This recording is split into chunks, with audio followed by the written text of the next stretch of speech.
Om Sai Ram, Chapter 8. Importance of Human Birth, Sai Baba begging food, Baja Bai service, Sai Baba's dormitory, his affection for Kushal Chand. As hinted in the last chapter, Hematpant now explains at length in his preliminary remarks on the importance of human birth and then proceeds to relate how Sai Baba begged his food, how Baija's Bai served him, how he slept in the masjid with Tatya Kote Patil and Mahalsapati, and how he loved Khushal Chand of Rahata. Importance of human birth.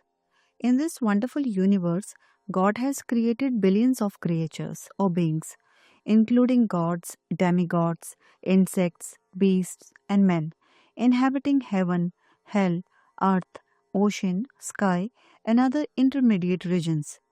Of these, those creatures or souls whose merits preponderate go to heaven and live there till they enjoy the fruits of their actions. And when this is done, they are cast down. While those souls whose sins or demerits preponderate go down to hell and suffer the consequences of their misdeeds for so long a time as they deserve. When their merits and demerits balance each other, they are born on earth as human beings and are given a chance to work out their salvation. Ultimately, when their merits and demerits both drop down completely, they get their deliverance and become free. To put the matter in a nutshell, souls get their births or transmigrations according to their deeds and intelligence. Special value of the human body. As we all know, four things are common to all the creatures, which are food, sleep, fear, and sexual union. In the case of man, he is endowed with a special faculty, knowledge, with the help of which he can attain God vision, which is impossible in any other birth. It is for these reasons that gods envy man's fortune and aspire to be born as men on earth, so as to get their final deliverance. Some say that there is nothing worse than the human body, which is full of filth, mucus, phlegm, and dirt, and which is subject to decay, disease, and death. This is no doubt true to a certain extent, but in spite of these drawbacks and defects, the special value of the human body is that man has got the capacity to acquire knowledge, and it is only due to the human knowledge that one can think of the perishable and transitory nature of the body itself and of the world and get a disgust for the sense enjoyments and can discriminate between the unreal and the real and thus attain God vision. So if we neglect the body because it is filthy, we lose the chance of God vision. And if we fondle it and run after the sense enjoyments because it is precious, we go to hell. The proper course, therefore, for us to pursue is the following: that the body should neither be neglected nor fondled, but should be properly cared for, just as a traveler on horseback takes care of his pony on the way till he reaches his destination and returns home. Thus the body should ever be used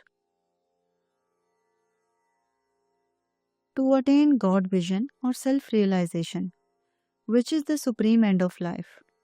It is said that though God created various sorts of creatures, he was not satisfied, for none of them was able to know and appreciate his work. So he had to create a special being, man, and endow him with a special faculty, knowledge. And when he saw that man was able to appreciate his leela, marvelous work, and intelligence, he was highly pleased and satisfied.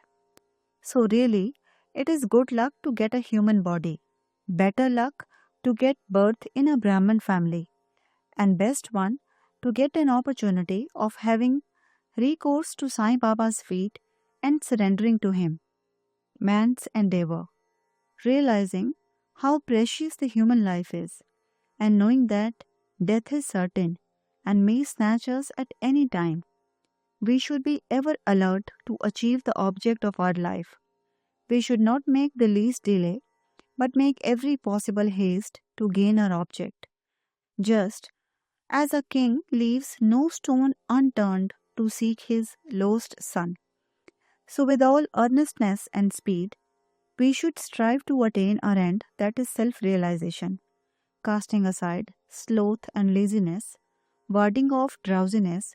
We should day and night meditate on the self. If we fail to do this, we reduce ourselves to the level of beast. How to proceed? The most effective and speedy way to gain our object is to approach a worthy saint or sage, that is Sadguru, who has himself attained God vision. What cannot be achieved by hearing religious lectures and study of religious works is easily obtained in the company of such worthy souls.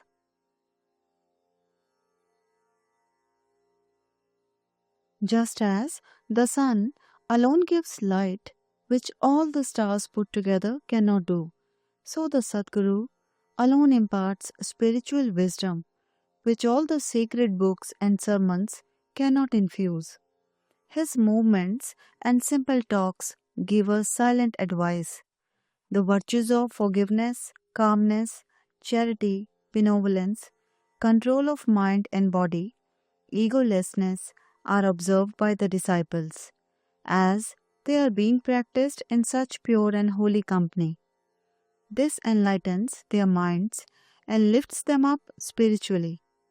Sai Baba was such a sage or Sadguru. Though he acted as a fakir, he was always engrossed in the self. He always loved all beings in whom he saw divinity. By pleasures, he was not elated. He was not depressed by misfortunes. A king and a pauper were the same to him. He, whose glance would turn a beggar into a king, used to beg his food from door to door in Shirdi. And let us now see how he did it. Baba begging food. Blessed are the people of Shirdi, in front of whose houses Baba stood as a beggar and called out, "Oh my, give me a piece of bread," and spread out his hand to receive the same. In one hand he carried a tamrail, that is tin pot, and in the other a rectangular piece of cloth. He daily visited certain houses and went from door to door. Liquid or semi-liquid things such as soup, vegetables, milk or buttermilk were received in the tin pot, while cooked rice, bread and such solid things were taken in the cloth. Baba's tongue knew no taste, as he had acquired control over it. So how could he care for the taste of the different things collected together? Whatever things he got in his cloth and in the tin pot were mixed together and partaken by Baba to his heart's content. Whether particular things were tasty or otherwise was never noticed by Baba, as if his tongue was devoid of the sense of taste altogether.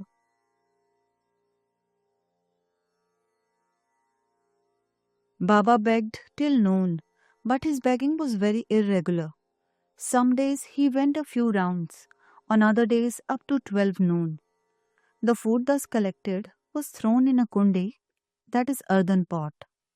Dogs, cats and crows freely ate from it, and Baba never drove them away. The woman who swept the floor of the masjid took some 10 or 12 pieces of bread to her house, and nobody prevented her from doing so. How could he, who even in dreams never warded off cats and dogs by harsh words and signs, refuse food to poor helpless people? Blessed indeed is the life of such a noble person. People in Shirdi took him in the beginning for a mad fakir. He was known in the village by this name. How could one who lived on alms by begging a few crumbs of bread be revered and respected? But this fakir was very liberal of heart, disinterested and charitable. Though he looked restless from outside, he was firm and steady inside.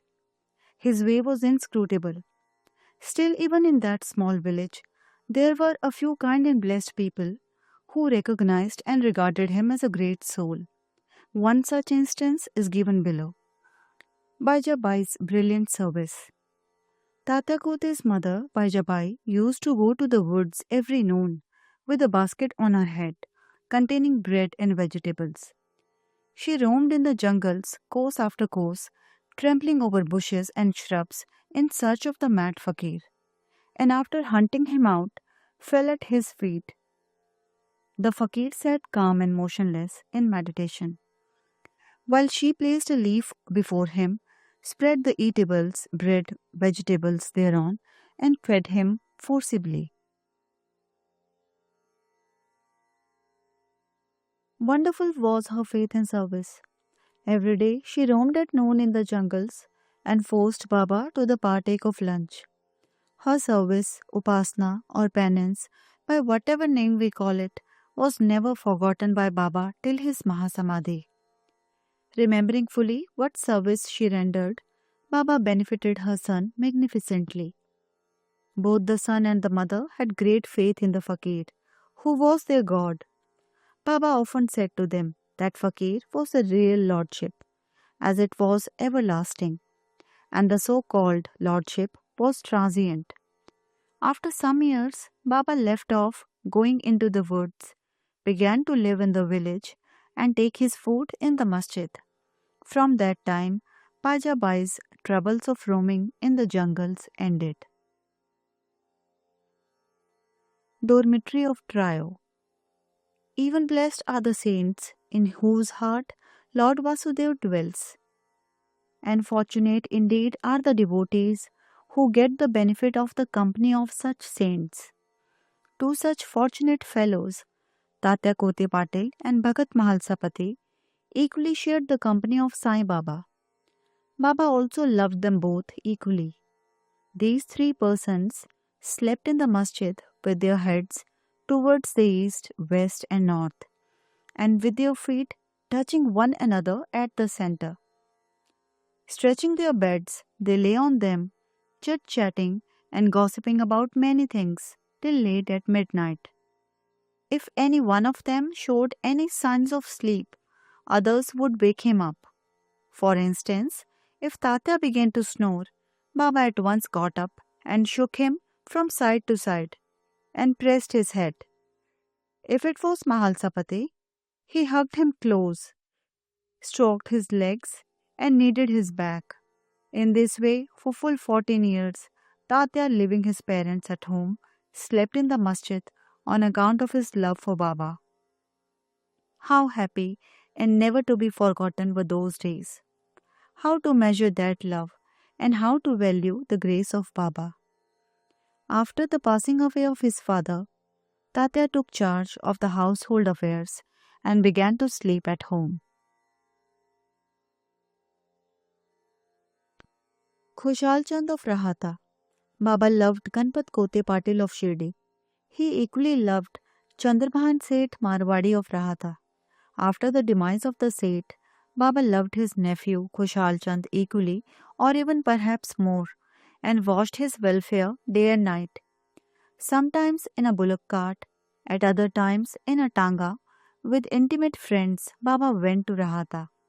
People of that village came out with band and music and received Baba at the gate of the village and prostrated before him. Then he was taken into the village with great pomp and ceremony. Khushal Chand took Baba to his house, seated him on a comfortable seat, gave him a good lunch. Then they talked freely and merrily for some time, after which Baba returned to Shirdi, giving delight and blessing to all.